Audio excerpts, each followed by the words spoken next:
Muy buenos días, iglesia, bendigo sus vidas. Para mí es grato poder estar aquí juntamente con ustedes y sobre todas las cosas reconociendo que la gracia, el favor y el amor de Dios ha estado con nosotros, como bien lo decía nuestra pastora, todos los días de este año que hoy precisamente culmina.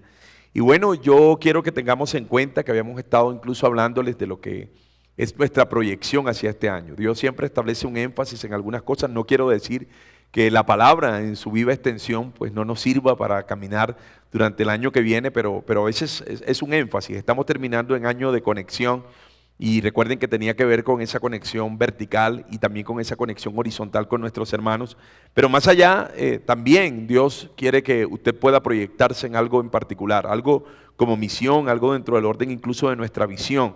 Y bueno, para este año creo que encaja perfectamente con lo que somos nosotros como Sin Fronteras, porque es año de misiones. De hecho, el nombre de nuestro año va a ser ese, Misiones, lo bueno se comparte. Es algo que hemos estado haciendo de alguna u otra manera un énfasis puntual y bueno, quiero que abra su mente en cuanto a eso. Yo quiero predicarle una enseñanza en esa dirección, algo que nos anime, algo que desde ya nos ponga en sintonía con lo que es el deseo de Dios. Creo que es un lema supremamente propicio, que es ¿cómo podría decir? Que es un indicativo muy propicio para el tiempo en el que estamos viviendo, para lo que se avecina, para las cosas que Dios ha determinado en su palabra, en su perfecta voluntad. Y bueno, por eso hoy quiero predicarles bajo el título Rescatando a los Perdidos. Ese es el título. Y vamos a estar mirando en el libro de Judas, en la carta de Judas, en el capítulo 1, los versículos 22 y 23. Mire lo que dice el texto en particular. Algunos que dudan, convencedlos, a otros salvad, arrebatándolos del fuego, y de otros tened misericordia con temor, aborreciendo aún la ropa contaminada por su carne. Ahora, partiendo de allí, yo quisiera que pudiéramos orar y decirle, Señor, guíanos en esta mañana, guíanos en este comienzo de año, porque bueno, ya mañana arranca ese comienzo de año, y permítenos, Dios, que esto pueda entrar a lo más profundo de nuestro ser, que cada palabra que tú nos das hoy, Señor, pueda ser un derrotero, pueda ser precisamente lo que nos guía, lo que marca una pauta para nosotros llevar la vida como tú deseas y para cumplir la misión como tú esperas. Así que oramos. Padre, quiero darte gracias por esta maravillosa oportunidad de estar con mis hermanos una vez más. Sabemos que lo hacemos a través de este medio, pero sin embargo tu presencia está en el lugar donde ellos están y está aquí también con nosotros, Señor. Y quiero, Dios, sobre todas las cosas, que tú puedas alumbrar nuestro entender, que tú puedas colocar nuestros sentidos en conexión con la dimensión espiritual de tu palabra, con lo que tú quieres que nosotros comprendamos, con lo que tú quieres, Señor, que nosotros hoy podamos ver con claridad y que lo asumamos como tu perfecta voluntad, como aquello trazado por ti para bendición de nuestras vidas y, como bien sabemos, para bendecir la vida de muchos aquellos que no te tienen. Así que te agradezco, Rey, permítenos escucharte y permítenos, Dios del cielo, también ser bendecidos a través de lo que tú nos das, Rey. En Cristo Jesús, amén y amén. Bien, quiero decirles que uno de los pecados de la iglesia en la actualidad es el pecado de la mundanalidad. O sea, nosotros nos hemos llegado a parecer tanto al mundo que se nos olvida que Dios nos ha llamado a que fuéramos claramente diferentes, a que marcáramos una pauta que claramente nos distanciara de las maneras en que el mundo vive. Ahora, nosotros debemos aprender a distinguirnos con facilidad.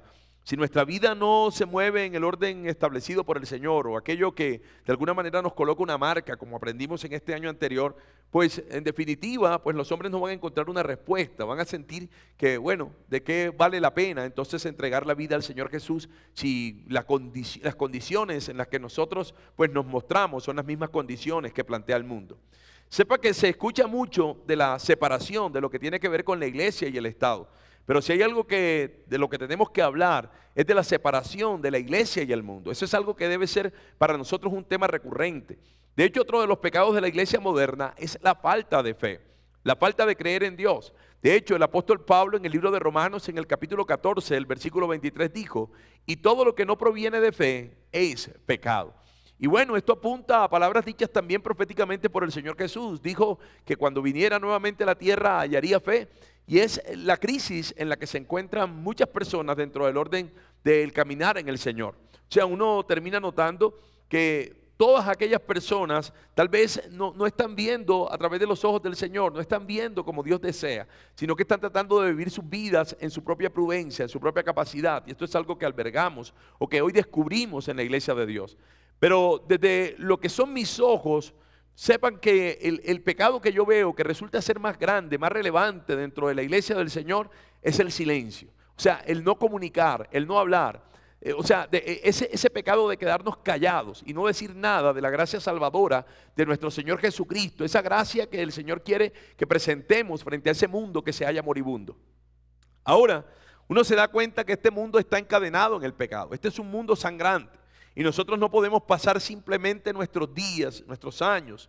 O sea, no podemos simplemente decidir vivir este próximo tiempo como si nada aconteciera, como si tuviéramos una mirada esquiva frente a la necesidad de un mundo que está perdido, un mundo que necesita precisamente de aquello que nosotros poseemos, de aquello que tenemos, que es la vida que el Señor Jesucristo un día nos proveyó a través de su sacrificio en la cruz del Calvario.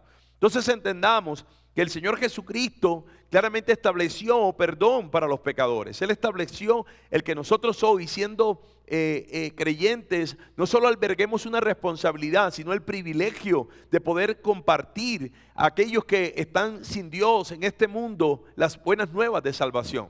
Por eso el énfasis que les he dicho que tiene para nosotros este año. Lo bueno se comparte. ¿Y qué es lo bueno que nosotros tenemos? La vida de Dios. ¿Qué es lo bueno que nosotros tenemos? El evangelio de salvación. ¿Qué es lo bueno que nosotros tenemos? Al Padre habitando en nosotros, el Padre moviéndose a través de nosotros. Y eso es a lo que nos llama el Señor. Entonces, uno tiene que entender que hay que vivir ese dolor de los inconversos. Aquello que tal vez algún día alguien vivió por nosotros. Porque si tú hoy eres alguien salvo es porque alguien más tuvo compasión de ti. Es porque alguien más vio a través de los ojos de Dios y vio la necesidad en tu corazón y decidió predicarte, hablarte de Jesús. Uno tiene que entender que solo en Él está la potestad de poder salvar a esos hombres. Y por tanto se hace tan relevante que nosotros no callemos, sino que abramos nuestras bocas para predicar el evangelio de ese Cristo Salvador.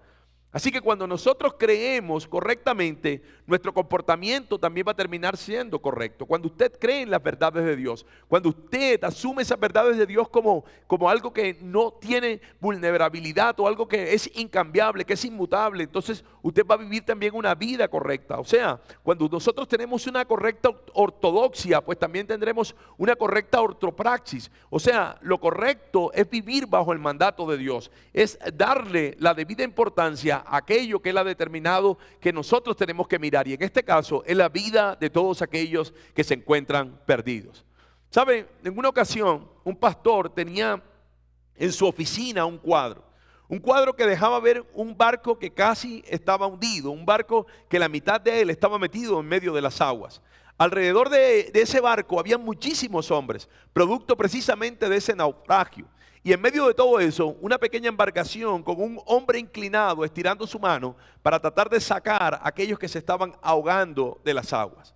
Ahora, una mañana su pequeño hijo entró a su oficina y vio el cuadro. Y le hizo una pregunta al pastor, le dijo a su padre, pues este pequeño le dice a su papá: papá, ese hombre con la mano estirada, ¿qué está haciendo? ¿Está saludando a esos hombres o los está sacando del agua?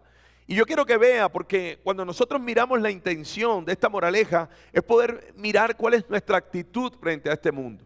Estamos simplemente saludando a quienes se pierden, incluso siendo cercanos en nuestra vida, nuestros padres, nuestros hermanos, nuestros primos, nuestros más cercanos amigos, nuestros vecinos, nuestros compañeros de trabajo. Solo tenemos una mano extendida mientras ellos naufragan en este mundo, mientras se ahogan para ir al infierno, o por el contrario, tenemos una mano extendida para sacarlos de allí. Una mano extendida que los libere de que tengan una muerte eterna, una muerte incluso como la Biblia describe, una muerte en el infierno.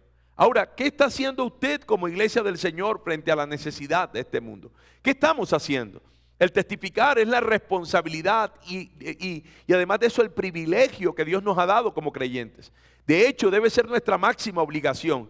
Jesús, cuando lo miramos dentro del orden escritural, es nuestro máximo ejemplo. Él no vino a esta tierra como un gran maestro. Él no vino a esta tierra como un gran sanador. Él mismo dijo, porque el Hijo del Hombre vino a buscar y a salvar lo que se había perdido. Y por esto vino a experimentar la agonía de la cruz, y lo hizo por una sola razón: buscar y salvar a todos aquellos hombres que iban directo hacia el infierno. Así que el gran corazón de Dios está inmerso en el asunto de ganar las almas. Y si este es el gran, si este es el gran deseo de nuestro Padre, pues también debe ser el gran deseo para nosotros como sus hijos. Pero debemos tomar en cuenta que no solo es que Jesús es nuestro gran ejemplo, sino la gran comisión, el supremo mandamiento que Él nos ha entregado a ti y a mí como la iglesia de Él. Él nos ha dado la oportunidad, Él nos ha dado el privilegio de poder ser quienes comparten la obra gloriosa y maravillosa que Él hizo sin necesidad de que nosotros interviniéramos a favor de toda la humanidad. Ahora, si nosotros vamos a Mateo, al capítulo 28, el versículo 19, sé que es supremamente conocido para usted, pero una vez más quiero recordárselo. Miren lo que dice la Escritura: por tanto, id y haced discípulos a todas las naciones. Esto no es un pedido, si usted lo escucha bien, no es una petición que el Señor está haciendo. Esto tampoco resulta ser una sugerencia, es un mandato. Y la iglesia o el cristiano que no está cumpliendo este mandamiento es culpable de alta traición. Así como la escucha, ¿contra quién? Contra el Rey de los cielos. O sea, Jesús nos ha mandado a ser discípulos porque el alma humana tiene un valor extraordinario para Él. De hecho, si usted lee con cuidado en Mateo, en el capítulo 16, el versículo 26 dice: porque ¿qué aprovechará el hombre si ganare todo el mundo y perdiere su alma? ¿O qué recompensa dará el hombre por su alma? Así que de acuerdo a lo que esto nos dice, dicho por la boca del Señor Jesús, el alma es más valiosa que todos los tesoros que una persona puede alcanzar en el orden de este mundo. ¿Por qué? Porque el alma hecha a la imagen de Dios es algo que resulta ser inmortal. Una sola alma es más valiosa que todas, absolutamente todas las riquezas del mundo. Así que una sola alma traída a los pies de Cristo guardará más valor que todo aquello que usted pueda juntar durante toda su vida en esta tierra. Sin embargo, lo más triste es que la mayoría de los cristianos no están trayendo almas a los pies de Cristo. Y es porque no les importa, o porque aunque les importe, no están dispuestos a hacer algo al respecto por quienes están perdiéndose en esta tierra. Así que muchos me han dicho en este tiempo que están dispuestos para las misiones. Y quiero que sepa que eso a mí me alegra. Cuando nosotros hablamos de que somos una iglesia misionera, y cuando hablamos de ir a las naciones, y cuando hablamos de ir a otros países, y cuando hablamos de hacer la obra del Señor en otros sitios, hay quienes se animan. Hay mucha gente que dice: pastor, yo quiero ir. Y yo quiero decirle que eso, más allá de entristecerme, lo que hace es alegrarme. Pero algunos creemos que hacer misiones solo se trata de subir a un avión y ir a un lugar lejano. Y sepa que esto es más que eso. Hay lugares más cercanos de lo que usted cree. Hay personas más cerca de lo que usted cree. Y si usted tiene una disposición realmente para cumplir lo que Dios ha determinado en su palabra, bueno, es importante que empiece a ver con ojos de compasión a aquellos que están a su alrededor. No simplemente vivir nuestras vidas, no simplemente tratar de sobrevivir desde nosotros mismos. Es entender que Dios nos ha entregado algo que resulta ser un privilegio, algo que podemos hacer y que finalmente lo que procura es mostrar su amor. El amor que Él un día nos dio y que está incluso dispuesto y es abundante para entregarle a todos los hombres. Entonces, hay que preguntarnos hoy qué estamos haciendo por aquellos que están a unos cuantos pasos de nosotros. Y además que guardan ese mismo valor que Dios nos dio en nuestra vida. Y por tanto, también Él quiere que vayamos por ellos para que sean salvos. Sepa que estas personas que están cerca de usted guardan el mismo valor de aquellos que están a miles de pasos de distancia de usted.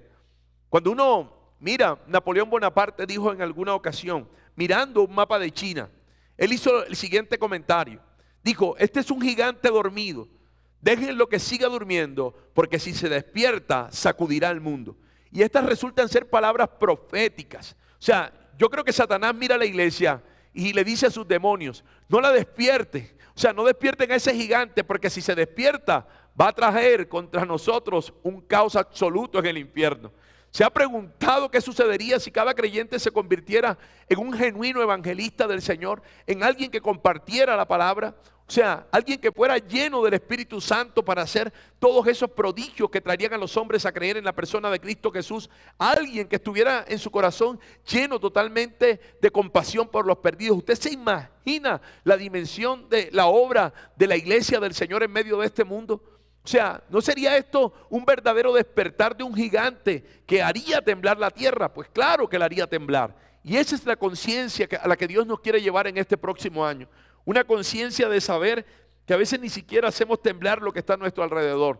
Usted tiene un poder, un poder en su interior. Quien habita en usted es el mismo Espíritu que resucitó a Cristo entre los muertos. Y hay tanta gente necesitada en este mundo, y Dios diciéndonos, tú con tanto poder, y simplemente pasas por alto esas necesidades, pasas por alto esa necesidad espiritual. En ti está el Espíritu que da convicción de pecado, justicia y juicio. Y lo único que tú y yo debemos hacer es abrir nuestra boca. Lo único que tú y yo debemos hacer es establecer una distinción entre el mundo y lo que nosotros somos, para que nuestro testimonio traiga a las personas precisamente a caer de rodillas delante del Señor Jesucristo y poder tener la grande salvación que tú y yo obtuvimos un día en medio de ese favor inmerecido. Así que cuando nosotros hablamos de predicarle a los perdidos, no es una cuestión de sentir hacerlo, sino de cumplir con un mandamiento, porque ya Dios nos entregó la orden. Él ya dijo que debíamos hacerlo. Y si usted no está comprometido en traer almas a Cristo, estará viviendo en una clara desobediencia al mandato divino, al mandato establecido por nuestro Padre. Ahora, partiendo de allí, yo descubro en ese texto de Judas esta mañana que el apóstol está escribiendo y nos habla de tres características de una persona que gana almas, de un ganador de almas. Partiendo de eso, la primera característica que yo hallo en ese texto es la compasión que debe tener un ganador de almas. Escucha eso, la compasión que debe tener un ganador de almas. Y dice Judas en el capítulo 1, el versículo 22, algunos que dudan, convencedlos, así dice. Ahora, en este versículo está implícita la compasión que se debe tener por los perdidos espiritualmente. O sea, y yo de alguna manera quiero enfatizar en eso, en los perdidos espiritualmente. Porque la iglesia se ha volcado muchas veces a un trabajo social, a saciar la necesidad de alimento, la necesidad de vestido. O sea, miran con compasión, pero hasta allí. Y no nos damos cuenta que la verdadera necesidad de los hombres en este mundo es espiritual. Son personas que usted le podrá dar un pan o que le podrá dar un vestido, solucionar una situación en su vida, una situación dentro de lo material. Pero sepa que el verdadero problema que ellos poseen es un problema espiritual, y de eso debemos hacernos conscientes. Ahora, la palabra compasión es una palabra latina compuesta por dos palabras. La primera es com y la segunda es pasión. Pero cuando estamos hablando de pasión, es en el sentido de sufrimiento, cuando usted sufre por alguien más, de congoja por alguien más. O sea, cuando alguien siente compasión, lo que está haciendo es colocándose en el lugar de la otra persona. Termina sintiendo empatía, algo que creo que hace falta en este tiempo. Hace tanta falta la empatía por esa otra persona. Eso es lo que debe sentir aquel. Es hacia donde nosotros debemos guiar realmente nuestro sentir. O sea, en otras palabras, es aquella persona, el compasivo es quien tiene la capacidad emocional y espiritual de sentir lo que la otra persona puede estar sintiendo. Y aquí quiero ser enfático por una razón. Porque creo que a nosotros se nos olvida eso. O sea, nosotros llegamos al Señor y cuando Dios sacia nuestra necesidad espiritual, se nos acostumbra a olvidar el estado en el que nosotros nos hallábamos. Ese estado espiritual que nos conducía total y enteramente a una eternidad sin Dios, a una eternidad en el infierno. Y cuando a veces miramos a los hombres en este mundo, los miramos olvidando cuál era nuestra condición de pecado, esa condición que claramente nos destituía de la gloria del Señor. ¿Y a qué nos llama el Señor? A que tengamos empatía. Y la empatía tiene que ver con el reconocimiento de dónde estaba yo, a dónde me trajo Dios, en dónde está esa persona y a dónde Dios quiere traerla. Él también tiene una oportunidad como tú y yo la tenemos. Y sé que esto nos cuesta. O sea, nos cuesta muchísimo, sobre todo cuando miramos el estado espiritual de este mundo, cuando vemos cómo la maldad aumenta, cuando vemos a los hombres cada vez más en una perversión inmensa, cuando lo vemos frente a cometer actos que uno diría son total y en contranatura. O sea, cuando uno ve eso, sé que el amor, como dice la palabra de muchos, termina enfriándose, pero Dios dice hoy que tus ojos y los míos tienen que volcarse a la necesidad de este mundo, volcarse para poder tener una verdadera compasión.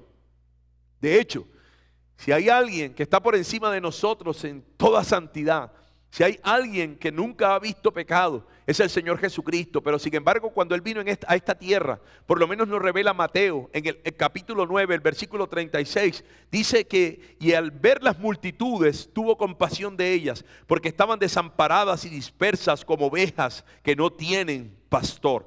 Así que esta compasión descrita aquí fue la que impulsó al Señor Jesús a hacer esa tarea por causa de las multitudes. Alguien dijo sabiamente, a la gente no le importa mucho lo que nosotros sepamos hasta que sepan cuánto ellos nos importan. O sea, cuánta compasión hay en nuestro corazón por esas personas. Ahora, ¿cuál es el motivo que debe albergar nuestro corazón para la compasión?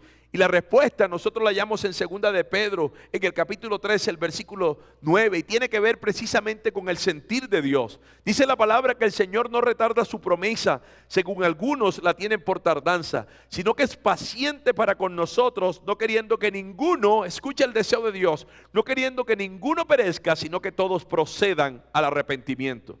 Si Dios tiene tan grande amor y misericordia por los perdidos, el sentir que debe haber en nosotros no puede ser para nada diferente. Los que somos salvos ya hemos experimentado la grandeza de ese amor y no es posible que no deseemos compartirlo precisamente a aquellos que no lo tienen.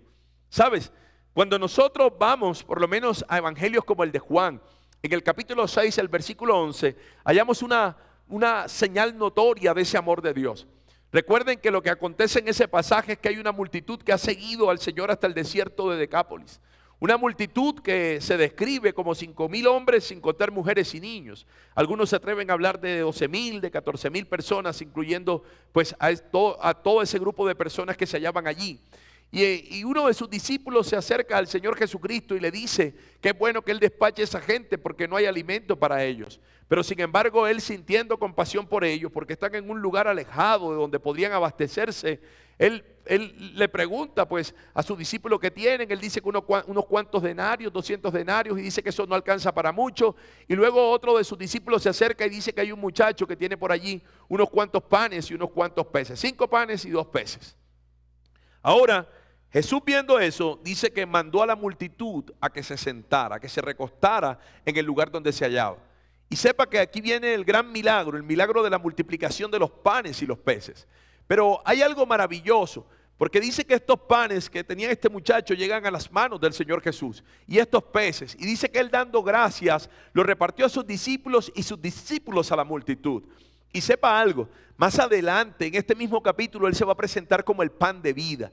Y lo que estaba diciendo a través de la ilustración del milagro que estaba haciendo, de la señal que estaba haciendo, era que Él sería ese pan que se partiría. Un pan que pasaría primero por la vida de sus discípulos, pero a la vez ellos no se quedarían con ese pan en sus manos, sino que lo partirían para que la multitud también pudiera ser saciada en su hambre. Y en este caso tiene que ver con el hambre espiritual. Y a eso nos llama el Señor. Él puso el pan, que es Él mismo, el pan de vida, en nuestras manos para que lo comiésemos y fuéramos saciados. Pero Él ha determinado que ese pan no puede quedarse en tus manos y en las mías. Hay que partirlo y llevarlo a las multitudes. Hay que partirlo y llevarlos a este mundo perdido. Hay que partirlo, y de esa manera aquellos que tienen hambre espiritual puedan ser saciados y rescatados del infierno eterno. A eso nos llama el Señor. Esa es la praxis de la verdadera vida cristiana. No vivir una vida egoísta, no vivir una vida centrada en nosotros, una vida que está dispuesta a compartir de toda la abundancia que Dios nos dio. Y si tú recuerdas lo maravilloso de ese pasaje, dice que no solo los discípulos terminaron dándole a la multitud, sino que finalmente, después de que todos fueron saciados, quedaron 12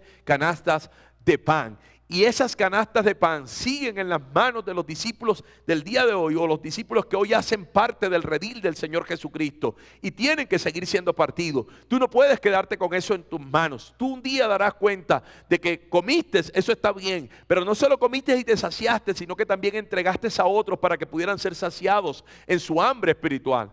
Entonces es cierto que este mundo está lleno de gente malvada, eso es cierto. La maldad ha crecido, que ninguno de los que en él están merecen por sí mismos ser salvos. Pero lo que no podemos dejar de ver es que nosotros estuvimos inmersos un día exactamente en la misma condición. Y si no hubiese sido por la compasión de Cristo, estaríamos siendo arrastrados irremediablemente a la condenación eterna. Estuviéramos siendo arrastrados hacia el infierno. Así que es tan fácil olvidarnos de dónde venimos. Es tan fácil no querer compartir la abundante gracia con que nosotros fuimos salvados. Es tan fácil ser a veces inmisericordias después de haber recibido tanta misericordia de parte de nuestro Padre.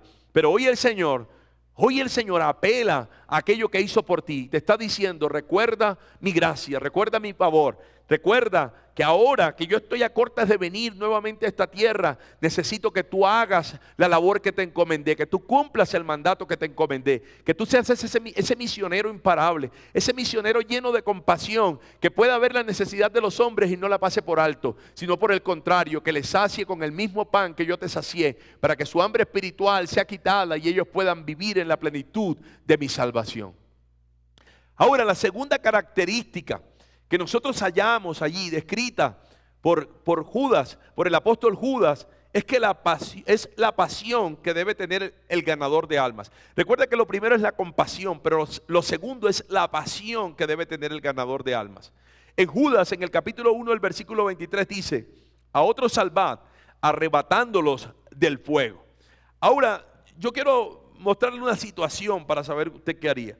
Si usted va pasando por un río y ve a una persona que está siendo arrastrada, que está siendo llevada por esta corriente y va a terminar finalmente muriendo, o sea, ¿cuál es su actitud frente a eso?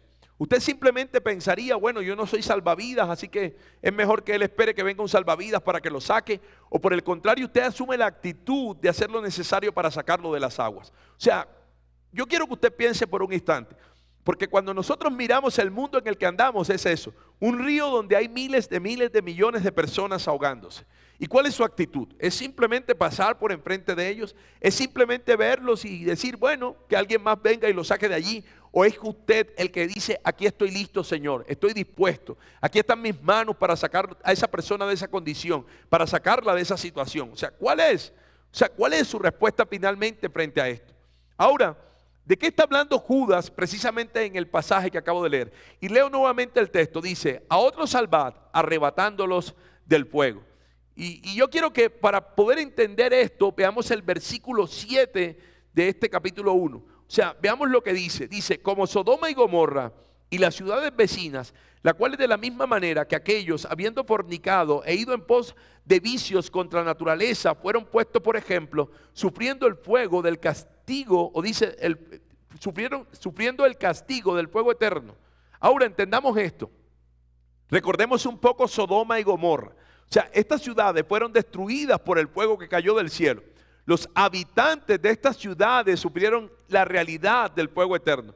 Algunas veces cuando nosotros predicamos de las agonías del infierno, somos acusados por las personas que nos escuchan de que somos personas que no tenemos de alguna manera, ¿cómo podría decirlo? Como amor por los demás. O sea que cuando hablamos de que esto va a ser una realidad al final de los tiempos, la gente tiende a decir, bueno, espero que ustedes son sensacionalistas, ustedes son personas faltos de amor. O sea, incluso a veces nos acusan de injustos. ¿Por qué? Porque hablan de un Dios de amor, entonces dicen, bueno, como Él es un Dios de amor, el que ustedes dicen y predican, no es posible que Él envíe a las personas al infierno. Pero sepa algo, o sea, aquello que nosotros predicamos, aquello que nosotros decimos, tiene que ver realmente con el amor, tiene que ver con el poder advertir a los hombres en esta tierra cuál va a ser ese cruel final si no aceptan al Señor Jesucristo como Salvador.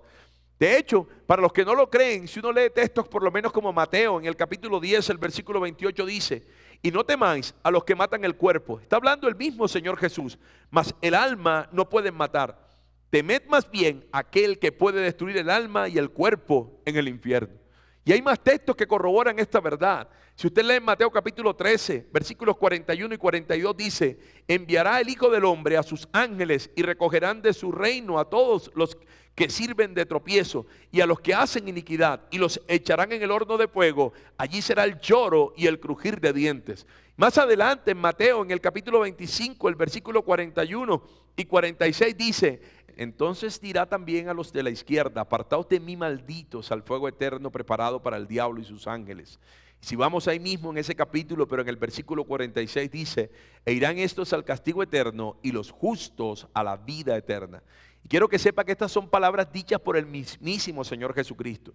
Y no hay manera de demeritar lo que Él está determinando allí. Así que si reconocemos que Él no nos mentirá, y además de eso, que esto resulta ser un asunto de suma urgencia, de suma seriedad, pues nosotros debemos ser compulsivos, llenos de pasión a la hora de predicar el Evangelio. Empezando por aquellas personas cercanas que Él colocó allí de nosotros, por aquellas personas incluso que están más allá de nuestro círculo. Pero esto tiene un sentido de urgencia, esto tiene un sentido de que si nosotros no hacemos nuestra tarea, pues hay personas que estarán en riesgo precisamente de no tener la salvación determinada por Él y terminar su eternidad en el infierno. Así que hay que hacerles saber que solo en Jesús ellos podrán ser salvos. Ese es el mensaje que tú y yo tenemos que proclamar. De hecho, recuerdo que aprendíamos de un pastor hace unos meses atrás, del pastor Santiago Sainz, precisamente que a nosotros solo nos compete abrir nuestra boca, compartir ese evangelio de salvación. Dios va a hacer el resto, usted no tiene que convencer a nadie, esa es tarea del Espíritu Santo. Y eso nos está llamando precisamente nuestro Padre, a cumplir su mandato, un mandato de proclamar. No sé, tal vez usted se sienta avergonzado de compartirlo, o tal vez usted se sienta con temor. Y recuerde que los discípulos en el libro de Hechos precisamente oran a Dios por de nuevo, o sea, oran por la capacidad de poder abrir sus bocas sin ningún tipo de miedo y entonces compartir el evangelio de salvación. Y esa puede ser tu oración, puede ser una oración que se convierta en recurrente en tu vida, en nosotros como la vida de la iglesia, pero que a partir de ahora tú te conviertas en ese misionero, que tú te conviertas en ese evangelista, que tú te conviertas en aquel que Dios necesita precisamente para que a través de tu boca Él pueda comunicarles a los hombres este mensaje urgente, y es el mensaje de que no quiere que se pierdan, sino que se arrepientan para que vayan a la eternidad con Él. De hecho, un profesor en un seminario teológico dijo en alguna ocasión: ¿qué derecho tienen algunos a llamarse seguidores o discípulos de Cristo si no son ganadores de almas? Y esa es una pregunta que tenemos que hacernos. Si tú eres discípulo de Cristo, tienes que tener su mismo sentir. Si eres discípulo de Cristo, tienes que tener su misma instrucción, su misma enseñanza. Y esa es aquella que nos lleva a ver su obra, una obra que muestra su gran amor al morir por nosotros en la cruz del Calvario y al morir por el mundo entero en esa cruz. Así que si usted cree en el infierno, si usted cree en la Biblia, o sea, si usted cree lo que ella enseña, entonces usted tiene que anhelar traer las almas a los pies del Señor Jesucristo. ¿Sabes? Cuando vamos a evangelios como el de Lucas, en el capítulo 10, el versículo 29 en adelante, hay una historia que creo que refleja precisamente lo que el Señor quiere que usted y yo podamos ver. Y dice ese texto: pero él, queriendo justificarse a sí mismo, está hablando de un religioso que está haciéndole preguntas al Señor Jesús, dijo a Jesús: ¿y quién es mi prójimo? Respondiendo Jesús dijo: un hombre descendió de Jerusalén a Jericó y cayó en manos de ladrones, los cuales le despojaron e hiriéndole se fueron dejándole medio muerto. Aconteció que descendió un sacerdote por aquel camino y viéndole pasó de largo. Asimismo un levita, llegando cerca de él, aquel lugar, y viéndole pasó de largo. Pero un samaritano que iba de camino vino cerca de él y viéndole fue movido a misericordia, y acercándose vendó sus heridas, echándoles aceite y vino, y poniéndole en su cabalgadura lo llevó al mesón y cuidó de él. Otro día al partir sacó 2 denarios y los dio al mesonero y le dijo: cuidádmelo, y todo lo que gastes de más yo te lo pagaré cuando regrese. ¿Quién pues de estos 3 te parece que fue el prójimo del que cayó en manos de los ladrones? Él dijo: el que usó de misericordia con él.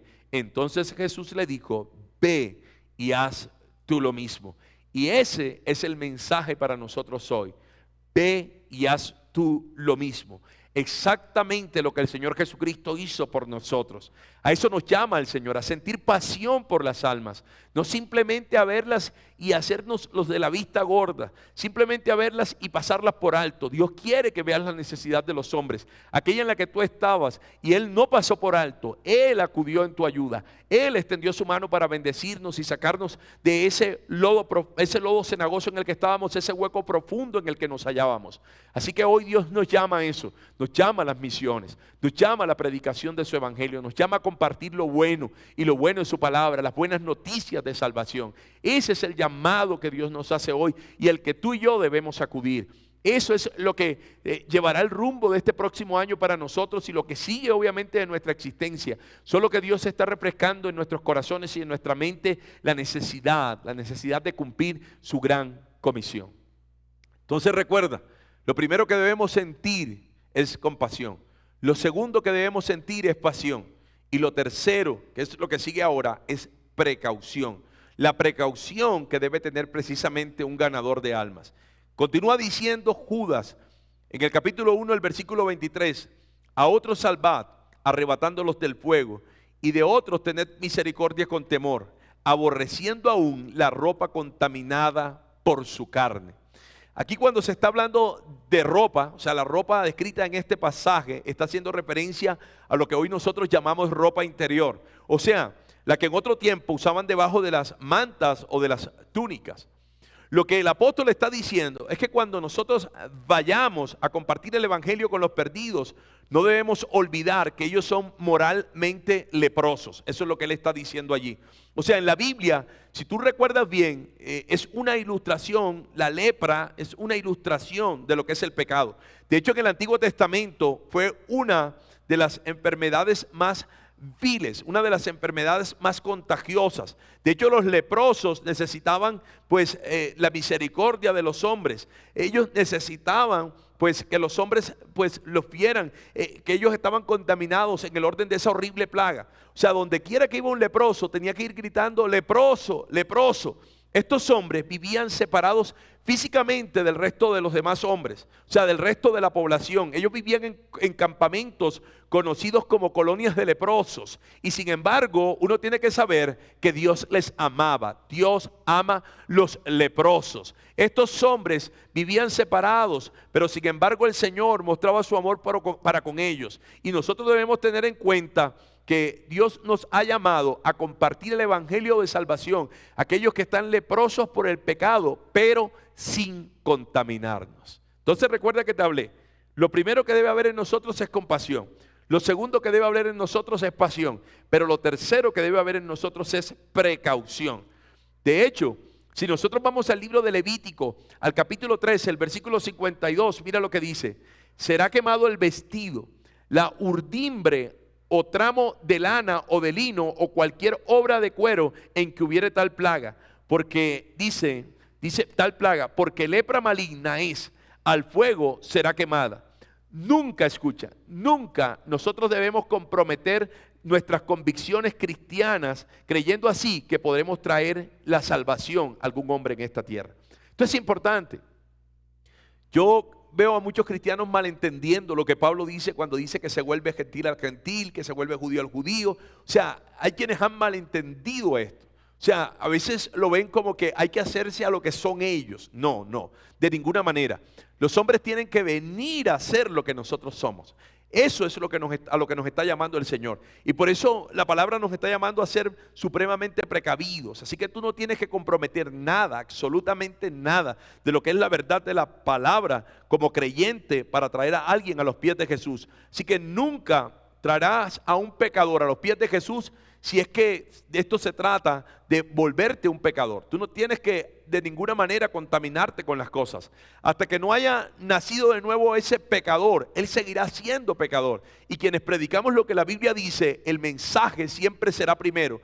No hay acepción de personas para con Dios. Por tanto, tú tienes que predicar el evangelio sin dejar que nada del mundo termine contaminando tu vida. Yo veo muchas personas hoy diciendo que hay que llegar a todas las esferas de la sociedad, que hay que llegar a los políticos, que hay que llegar a los artistas. Y eso es cierto, Dios no hace acepción de personas. Nosotros estamos llamados a predicarle a las personas no importando el estrato social, no importando la condición en la que se hallen, no importando que estén enfermos o que estén sanos. Debemos hacerlo, pero tenemos que tener cuidado de no vulnerar aquello que Dios ha puesto en nuestra vida. Tenemos que tener cuidado de no ensuciar las vestiduras que el Señor ha puesto para nosotros. O sea, nosotros debemos estar agradecidos que Jesús, o sea, cuando lo vemos dentro del orden escritural, la Biblia lo describe como amigos de pecadores.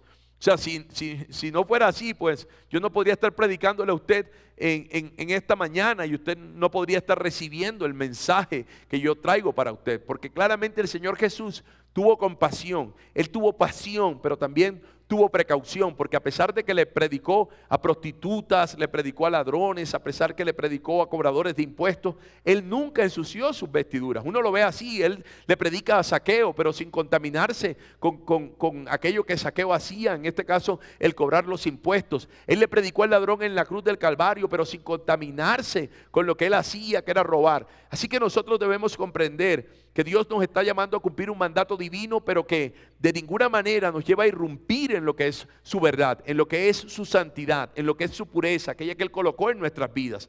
Así que hay quienes tal vez se sienten tan santos, porque esta es otra orilla. Hay quienes se sienten tan santos, tan puros, que creen que no deben proclamar el evangelio. A mí me hace recordar en alguna ocasión un pastor que tenía la idea incluso de crear una ciudad solo para creyentes, un lugar en donde solo los creyentes habitaran, los almacenes fueran de creyentes, todos los lugares que para suplir necesidades fueran administrados por creyentes. O sea, él buscaba esa separación y bueno, esto lo hemos visto que muchos lo han hecho y en lo que ha terminado precisamente son en sectas, porque Dios no nos llamó a eso. O sea, entendamos una cosa, Satanás va a querer que usted esté en alguna de estas dos orillas de las cuales le hablo. En la orilla de aquellos que se contaminan con las cosas de este mundo, con la excusa de proclamar el evangelio, pero aquellos que están en la otra orilla de lo que se supone es la suprema santidad y por tanto no pueden acercarse a los perdidos. Y estas dos esquinas o estas dos orillas son equivocadas. Ahí es donde Satanás te quiere tener. Dios quiere que nosotros estemos como estuvo Él, en medio de los perdidos, pero guardando nuestra santidad, guardando nuestra pureza y sabiendo que así un día fue nuestra condición y por tanto ahora reconociendo la necesidad de los hombres, nosotros podamos proclamarles el evangelio, sin sentirnos superiores a ellos, sin sentirnos que los aborrecemos. Eso es a lo que Dios nos llama. Así que hay quienes tal vez no entienden esta verdad y por eso se dejan mover en dos aguas en las que Satanás quiere que estén. Pero el Señor te ha pedido algo muy diferente hoy y es que tú te ganes a esos perdidos. Y tú no puedes estar lejos de ellos para ganártelos, pero tampoco puedes estar inmersos en las cosas que hacen mal para que sus vidas puedan ser transformadas por el Señor. Y yo aquí quiero decir, porque a veces veo esposas que dicen, bueno, pero es que yo quiero ganar a mi esposo para Cristo y por eso lo que él pide yo estoy dispuesto a hacerla. No, tú no tienes que vulnerar absolutamente nada de lo que son los principios divinos para ganar a ese hombre. Por el contrario, cuando vemos al apóstol Pablo, él lo va a decir claramente, escribiéndole a los Corintios, que el hombre que es crédulo puede terminar convirtiéndose en aquel que santifica a su esposa para credulidad. Y de la misma manera en el caso de la mujer, pero es viviendo una vida santa. Usted no tiene que irrumpir en ningún principio divino para hacer que su esposo o su esposa llegue al Señor. Escucho mujeres diciendo, es que yo debo ir a tomar, a compartir en ciertos espacios con mi esposo para que él pueda acercarse a Cristo. No es cierto, porque si usted se va a esa orilla, entienda algo, jamás ese hombre va a poder realmente entender lo que representa su necesidad de Dios por causa del pecado que hay en su vida. O sea, eso tenemos que verlo. Hay otras personas que dicen, no, es que yo tengo que ir a ciertos lugares y tomar con mis amigos y darme cuenta que yo soy una persona abierta en el evangelio y no soy un extraterrestre. Bueno, quiero decirle que hace muy mal, porque definitivamente si usted muestra una vida desde esa perspectiva, no estará mostrando entonces que hubo algo en usted que lo hizo necesitar de Cristo y era precisamente la perdición en la que se hallaba. Hay que tener esto absolutamente claro, como hay que tener absolutamente claro que debemos dejar esa falsa santidad que muchos viven. Una santidad que los hace ver como si fueran superiores o más apartados del mundo, olvidándose que ellos estuvieron en esa condición y que alguien tuvo que entrar al lugar en donde esa persona estaba, en la condición en la que se encontraba para sacarlo de allí. De hecho, esto me pone a ver al Señor Jesús en alguna ocasión, viéndose con un leproso que se acerca a Él y le dice, Señor, si quieres puedes sanarme. Y la Biblia dice que a pesar de que existía esa ley que no permitía acercarse a un leproso, Él le dice claramente, sí, quiero que sea sano. Y eso es lo que Dios quiere para ti. Dios quiere salvación para ti. Dios quiere que si tú estás en esta mañana y escuchando este mensaje y no has aceptado a Cristo como Salvador, Él quiere que tú sepas que está cerca de ti a pesar de la inmundicia que hay en tu vida, para traerte salvación, para traerte vida eterna, para mostrarte el amor y la gracia que hay en Él y que lo llevó a la cruz del Calvario para salvarte a ti. Ya todo está pago y solo tú tienes que creer en tu corazón que Cristo murió por ti en la cruz. Tú tienes que arrepentirte de tus pecados y entregar tu vida al Señor, y todo a partir de ahora será diferente, porque entrarás en esa vida eterna y en esa vida salva que Él dispuso con tan grande sacrificio a tu favor. Yo quiero terminar esta mañana contando una historia. En alguna ocasión en un pueblo había un hombre muy educado, un hombre que tenía una lógica, una razón muy argumentativa, pero además de todo tenía una característica por todo lo que sabía, y es que era cínico. Por otro lado, en ese mismo lugar también había un creyente que era un ganador de almas. Él no perdía oportunidad para predicar el evangelio. Así que este último decidió ir a visitar a este intelectual. Este hombre decidió ir a la casa del otro y predicarle el evangelio de Cristo. Ahora, lo que sucedió fue que el intelectual le permitió entrar a su casa. Empezó a escuchar todo lo que este hombre decía. Y bueno, al final de escucharlo, lo que terminó haciendo fue un festín, así como lo escucha, del pobre hermano que le había estado predicando en esa mañana. Pero si uno lo ve dentro de la historia, el creyente tenía ciertos argumentos. O sea, tenía ciertas cosas que podían hacerle creer que él podía convencer a este hombre de que estaba perdido, de su condición, de que necesitaba al Señor Jesucristo. Sin embargo, cuando el intelectual escuchó todo esto, pues terminó simplemente argumentando desde la lógica y la razón y terminó derribando todo lo que estaba dentro del contexto de la fe, algo que resultaba ser imposible de poder sostener desde la lógica, algo que parecía ser imposible sostener desde la razón. Así que este hombre, después de escuchar lo que el intelectual le decía y de la humillación a la que lo sometió, se sintió muy terrible, se sintió humillado, se sintió como una desgracia incluso por la causa de Cristo y pensó que tal vez este hombre jamás podría ser salvo. Así que este ganador de almas dijo con lágrimas en sus ojos antes de salir de esa casa, le dijo al hombre intelectual, le dijo: lo siento mucho, jamás debía haber venido. Lo único que deseaba era que tu alma se salvara y que usted no fuera al infierno. Después de esto salió de ese lugar sintiendo que había fracasado delante de Dios. Cuando llegó a su casa y su esposa le preguntó cómo le había ido, él dijo que muy mal. Ahora la esposa lo invitó a que comiera y él le dijo que no quería comer, que él quería ir a su habitación a orar un momento con el Señor, y así lo hizo. Un instante después, este hombre escucha que golpean la puerta de su casa. Su esposa abre la puerta y era el hombre con quien él había estado hablando. Este hombre preguntó: ¿dónde está Juan? Y entonces la esposa le dijo que él ahora en ese instante no se sentía con la mejor disposición para hablar. Sin embargo, este hombre insistió y le dijo: yo necesito hablar con Juan, yo necesito que él me escuche. Así que Juan escucha desde su habitación la voz del hombre y sale. Y cuando le encuentran en la puerta le preguntó por qué estaba allí, qué hacía en ese lugar, que si acaso estaba allí para seguir humillándolo. Pero él le respondió que no era así, que él había algo que había escuchado de su boca antes de que partiera de su casa, que no pudo rebatir con argumentos, que no pudo rebatir con su inteligencia, con lo que él tenía incluso de conocimiento. Y Juan le preguntó que qué era lo que había dicho, qué era lo que él no había podido argumentar.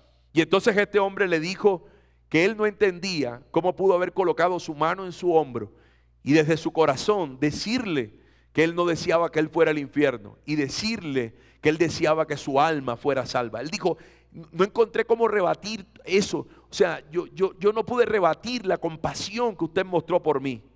Así que en ese instante este hombre terminó diciéndole a Juan: sabe, a pesar de todo el conocimiento que tengo, a pesar de todo mi intelecto, a pesar de toda la lógica y la razón que puedo expresar, yo sé que en mi corazón hay un profundo vacío. Mi vida no es lo que parece aparentemente. Mi vida, a pesar de todo eso, no se siente saciada, no se siente plena. Así que Juan, yo en esta mañana necesito que tú me presentes a ese Salvador del cual me fuiste a compartir, que tú me presentes a ese Cristo que tú dijiste que murió un día por mí en la cruz del Calvario. Y eso quiero decirte en esta mañana. Yo quiero que sepas que el Dios del cielo te ha puesto a ti para que cumplas con la labor privilegiada de compartirles a los hombres. Tal vez tú piensas en alguien y dices: pero es que él no necesita nada, pero es que no encuentro la manera de poder llegar. Quiero decirte que todo hombre sin Cristo lo necesita todo, porque es el pobre más pobre que puede existir. Todo hombre sin Cristo tiene un profundo vacío en su corazón que no lo sacia absolutamente nada en este mundo.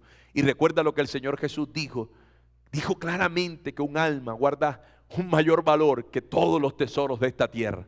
De ahí tienes que partir. Con esa conciencia tienes que salir a cumplir esta gran comisión.